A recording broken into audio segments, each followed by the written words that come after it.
Elisabeth Hogarth designs. I'm taking a look at the Graphic 45 Voyage Beneath the Sea collection today. If you haven't seen it before, I'll quickly go through the papers, but I'm going to be making a version of a card that I first saw through one of my friends, Karen Watling, on the Creative Minds group. We made it for World Card Making Day probably 2 years ago now. So I've adapted the sizes, but essentially the idea is taken from there.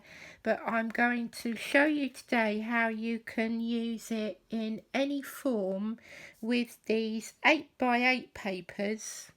The cards themselves are easy to construct when you know how, and you can lay them flat for posting, which is always an advantage, but the colours and the designs work really well with this particular set of papers.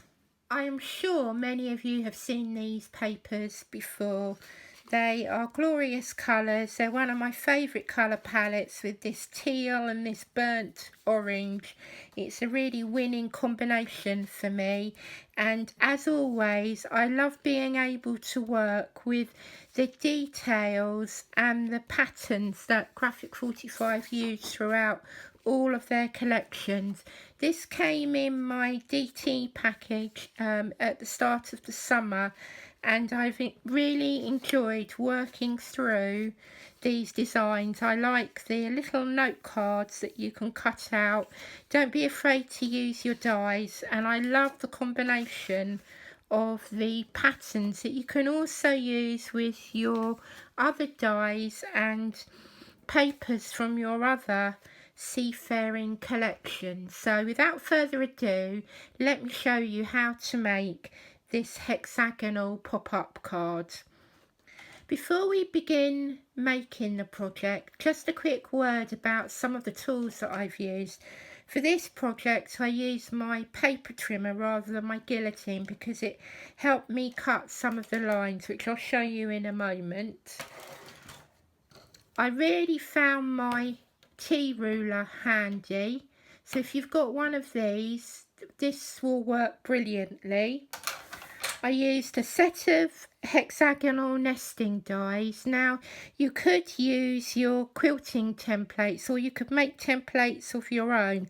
You're not really going to use them for cutting out. They're really as a guide. And then I've got some 12x12 paper because I like the colours. But you could get away with the smaller card that I'm going to show you in a minute using the A4 paper. So for this particular card, I ended up using one of the larger nesting dies. The smaller one, which was the next one down, I used for the pattern paper, but as I say, that's not strictly necessary.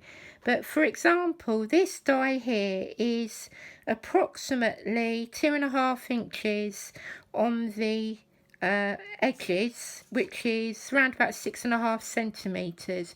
So rather than worrying about the dimensions of the side, if you work for the fact that you need to have 2 of these hexagons on either side to make the box, the band in the middle will end up being the depth of the box. So for this particular one here, the hexagon was smaller, therefore I had more room within the band to make a taller box. So you really can adapt the size as you wish. The card I'm going to show you today is slightly smaller, so the edge of this hexagon measures round about 1 3/4 inches, which is 4.5 to 5 centimeters. So I can fit all of the panels on one 12x12 sheet of paper. You can of course use A4 paper. It's around about 180 GSM. You don't want anything that's too heavy because you're going to be making a fold in order to make the card pop up. So you don't want too heavy a cardstock in this particular case. So we're going to go back to using our die as a template. So you want to match it up to the top of the piece of paper, and from that point, because the sides are just about 5 centimeters, each one of our panels is going to be 5 centimeters in width, and in this particular case it's going to be 5 centimeters in length.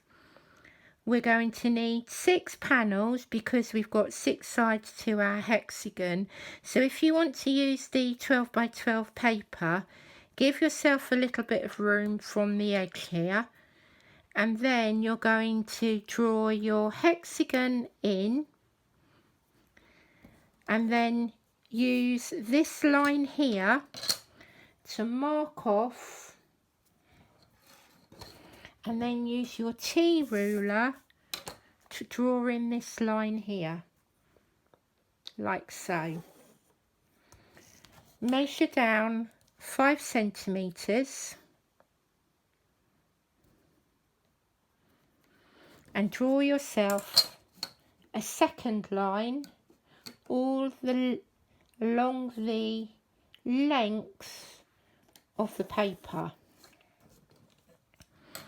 Take your hexagon, and from lining it up here you're going to make 2 marks down, and this is where the T ruler really helps. So you're going to butt up the top of the T ruler with your 12 by 12 paper and draw yourself a line from this point down the band, like so. Then take your hexagon die again and line it up with those 2 marks and draw around it again. Because you need 3 sides, from your middle mark here, measure out 5 centimeters for panel number 1 and 5 centimeters for panel number 3. So you've got 1, 2, 3 panels, and then you're going to make yourself a tab which will be round about 1 centimeter or 1/4 of an inch wide. So this is the top and the bottom panel to your box. Flip the 12 by 12 paper around because you can fit it all on again. So again, measure from the side 5 centimeters because you don't need a tab this time, and then mark up, draw around your hexagon, take your T ruler, draw your panel coming down the length of the paper, measure down from your hexagon 5 centimeters, and then taking care not to draw over your bottom panel, draw yourself another line, and again measure 5 centimeters from either side so that you've got panels 1, 2 and 3. You can then use your paper trimmer to help you cut away some of these lines. So line up your paper trimmer so that your band pencil lines are in the groove, and then use the markers. This is a tonic one, so I've got 2 markers here so I can cut away from the top, and then I want to cut away from the bottom, and then I'm going to do the same again for each cutting line.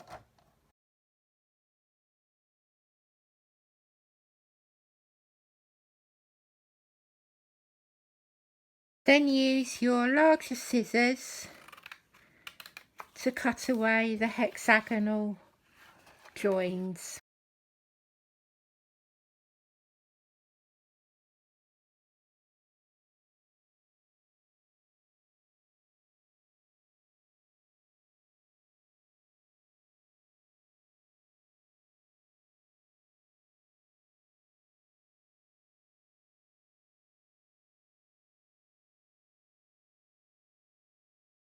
use the scoring board if you have one. It's not strictly necessary.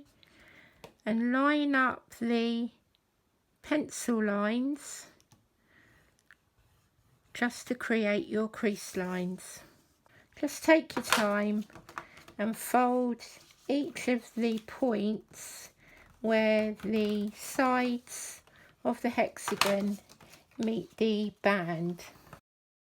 So these are the templates that you'll end up with. So now we need to create the fold up part on the base. So we're going to fold the bottom here, and on our second hexagon here, just bring the base to the band line, and then we're going to stick these two parts together. So fold them up, turn it back to front, and then you're going to stick it so that the tabs are hidden on the inside.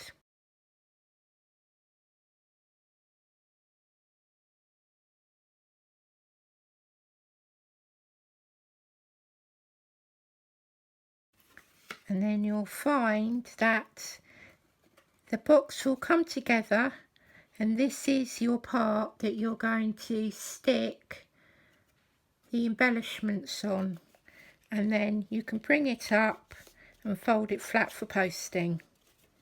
It's then a matter of decorating the sides. So here are my panels. These are 5x5, just shy of 5x5, and these are taken from the papers as well. So I've just cut into the panels. I'm going to use this as the back of my card, like so, and then I'll do the same again and decorate the top. You can lie the card like this, but if you want to, you can also close it and turn it into more of a box. So on this particular one, I used some Sizzix dies and some Crafter's Companion dies. They were just nautical themes, but what I did do is I used the same paper so that the colours were of the same palette. So don't be afraid to imagine that the colours from the large fish can also be the colours of the anchor. You can use small tabs to secure the features of your card to this centre panel here. All you need to do is to remember is to not go too far out of this width here, otherwise it won't really fit into an envelope. So using the pieces, I'm going to decorate the card.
So here's the finished card.